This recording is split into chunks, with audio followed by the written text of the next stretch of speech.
essa questão do fator água-cimento, tá? Ele é baseado, praticamente todo o cálculo dele no teor de argamassa, e esse teor de argamassa ele vai estar sendo calculado aqui como representado pela letra alfa e vai estar sendo representado por essa fórmula aqui, olha, 1 mais A dividido por 1 mais M, tá? Sendo que a letra A, ela vai estar simbolizando aqui os agregados miúdos, caso areia, tá?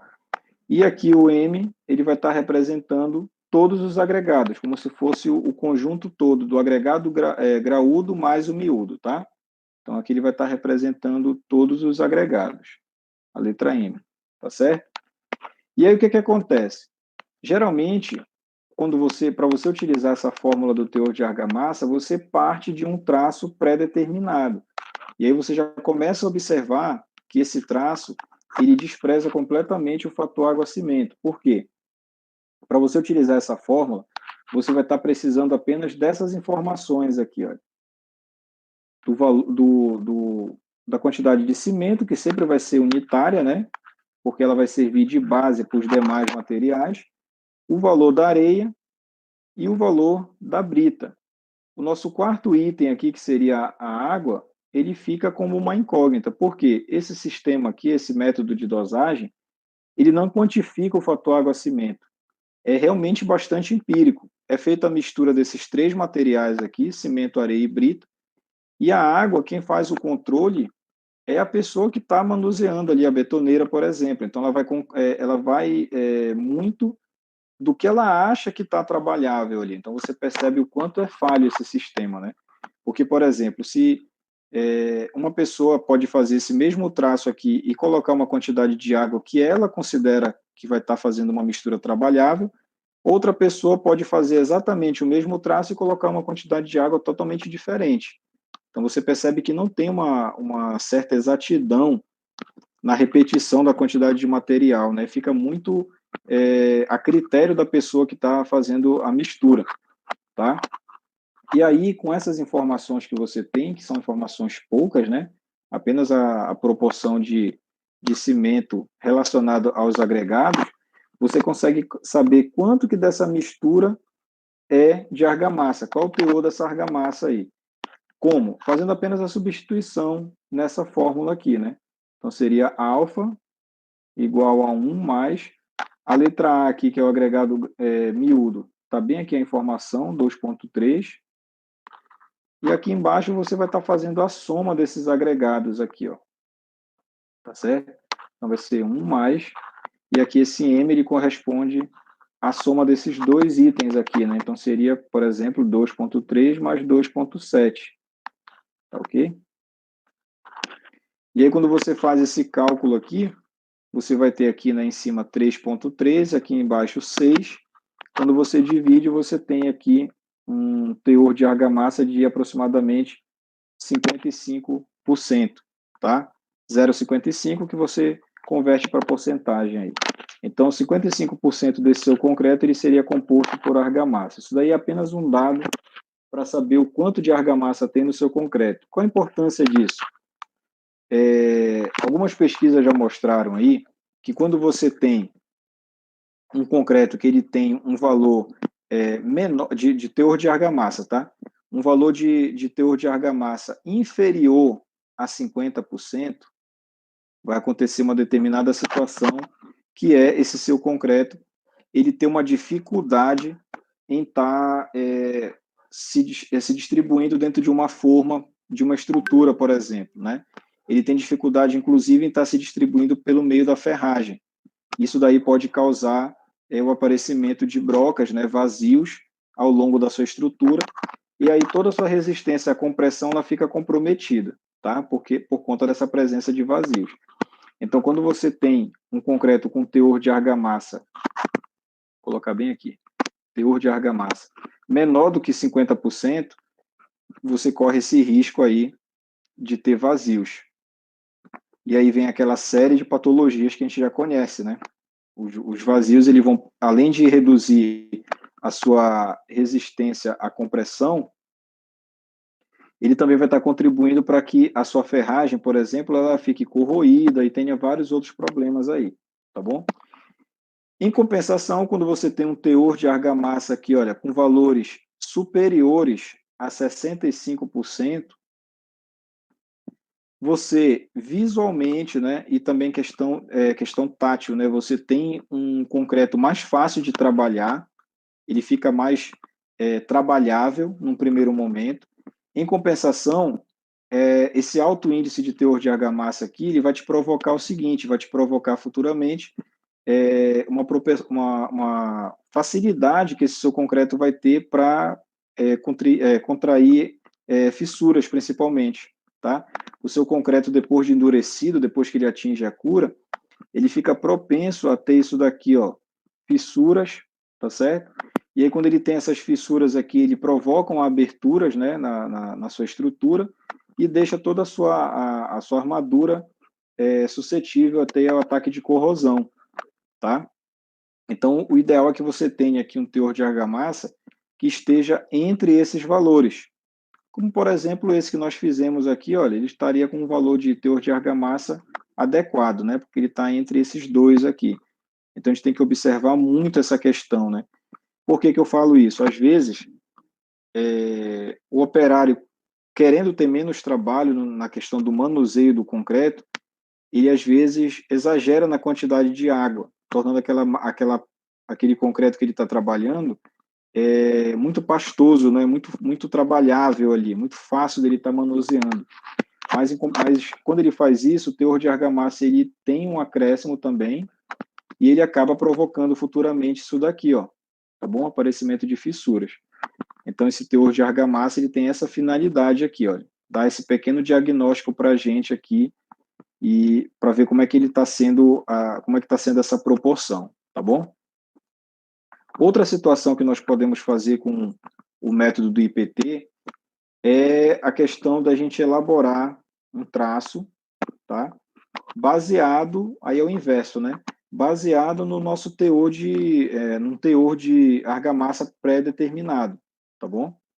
Então, na maioria, alguns casos, no projeto estrutural, vem essa informação para a gente, olha, teor de argamassa. Então, por exemplo, considerando um teor de argamassa aqui de 0,52, tá? Considerar esse teor de argamassa aqui de 0,52. O que é que a gente pode fazer aqui? Trabalhando com esse valor de 0,52, a gente pode determinar um traço, tá? Determinar um traço de argamassa, de concreto aí a partir desse teor de argamassa. Como é que a gente faz isso daí? A gente faz através dessa fórmula bem aqui, ó. A gente vai fazer toda vez trabalhando em cima do agregado miúdo. Lembra que a letra A representa agregado miúdo. E a fórmula vai ser essa bem aqui, olha. Alfa, que é o valor que eu já tenho, tá? Vezes 1 mais a quantidade toda de agregado presente na sua mistura, menos 1, tá?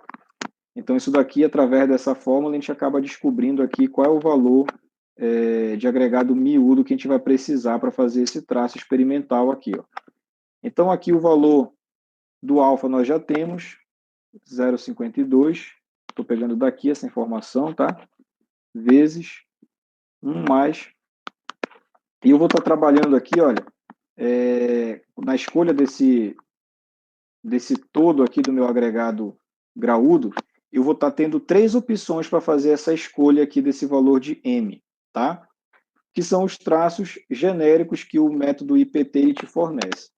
Então, nós temos o primeiro traço, que é o traço piloto.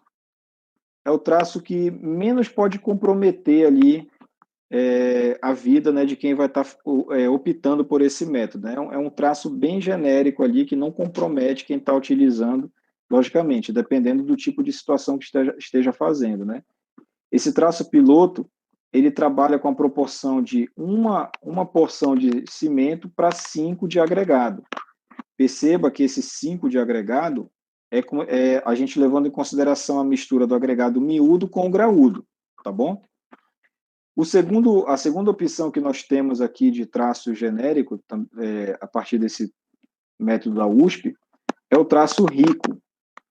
esse traço rico, ele vai ser uma proporção de 1 de cimento para 3,5 de agregado. Você percebe que quando tem uma diminuição aqui, a expectativa de você ter uma quantidade de cimento, né, mais abrangente dentro do seu traço é maior. Então, por isso que ele é chamado de rico, por conta dessa proporção aqui do cimento, tá?